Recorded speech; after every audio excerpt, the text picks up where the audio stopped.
अमेरिकेच्या समोर फक्त एक देश एकदम स्पष्टपणे नो असं म्हणून उभा आहे. कोणता देश आहे असा? बोलता विषय मध्ये आपले स्वागत. तो देश आहे स्पेन.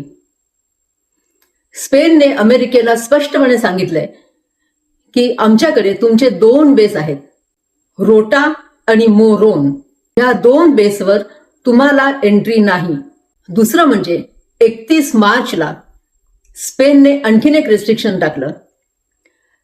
ते म्हणजे कोणतं पण फायटर प्लेन हे स्पेन एअर वापरू शकणार नाही. याचा अर्थ असा होतो की स्पेनवरून वॉरचं कोणतं सुद्धा अमेरिकेचं प्लेन हे जाऊ शकणार नाही. लिटरली प्रत्येक देशाचा हा त्यांच्या भागातल्या हवेवर, एअरवर हक्क असतो. प्रत्येक देश हे ठरवू शकतो की आमच्या एअरमधनं, ज्या देशाची जी एअर आहे त्या एअरवरनं कोणती फ्लाईट जाऊ शकेल. आणि ह्याचाच फायदा घेऊन स्पेनने अमेरिकेला सांगितलं की तुम्ही स्पेन एअर वापरू शकणार नाही. स्पेनने इतकं हार्ड डिसिजन का घेतलं? त्याला 3 कारण आहेत. 1. स्पेनचे जवळजवळ सगळे लोक या वॉरच्या विरुद्ध आहेत. 2. स्पेनला वाटतं की हे युद्ध हे इल्लीगल आहे. 3. इराणने अगदी स्पष्टपणे सांगितलंय की ज्या देशामध्ये एअरबेस आहेत, अमेरिकेचे एअरबेस आहेत, त्याच देशांवर आम्ही फक्त हल्ला करणार. आणि अर्थात स्पेनला आपल्या जनतेची काळजी आहे, म्हणूनच स्पेन ही रिस्क घेऊ इच्छित नाही. आणि म्हणून स्पेनने अगदी स्पष्टपणे अमेरिकेला सांगितलं आहे की तुमचे प्लेन आमच्या देशांवरून जाऊ शकत नाही किंवा तुम्ही आमचं एअरबेस वापरू शकत नाही. स्पेनने अमेरिकेला नाही म्हटलं.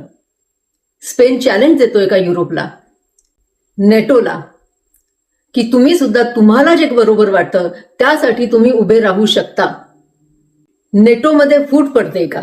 कारण स्पेन नेटो मधली एक कंट्री आहे, नेटो मधला एक देश आहे. आता मागे डेन्मार्कने काही लष्कर, काही मिसाईल्स ह्या ग्रीनलँडला पाठवल्या. का पाठवल्या? कारण ट्रम्प सतत म्हणत होते की ग्रीनलँड आम्हाला हवं, ग्रीनलँड आम्हाला द्या.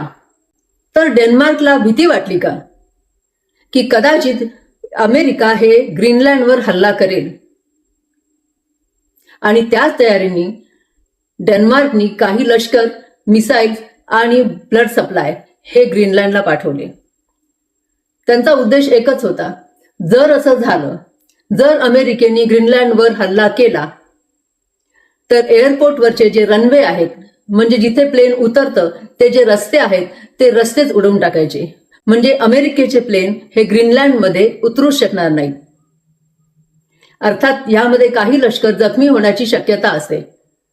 त्याची सुद्धा दक्षता म्हणून स्पेनने ब्लड सप्लाय सुद्धा पाठवला होता. त्यावरून हे स्पष्ट होतंय का की आता बऱ्याच देशांना अमेरिकेवर विश्वास नाही. असे अनेक प्रश्न पुढे येऊ लागले आहेत. तुम्हाला काय वाटतं? स्पेनने जे केलं ते बरोबर केलं का? नेटोच्या आणखीन कंट्रीजनी स्पेन बरोबर उभं राहायला पाहिजे का? किती देश हे आता अमेरिकेवर विश्वास ठेवू शकतात? हे सगळं तुम्ही मला कमेंटमध्ये जरूर सांगाल. आज एवढंच. थँक्यू.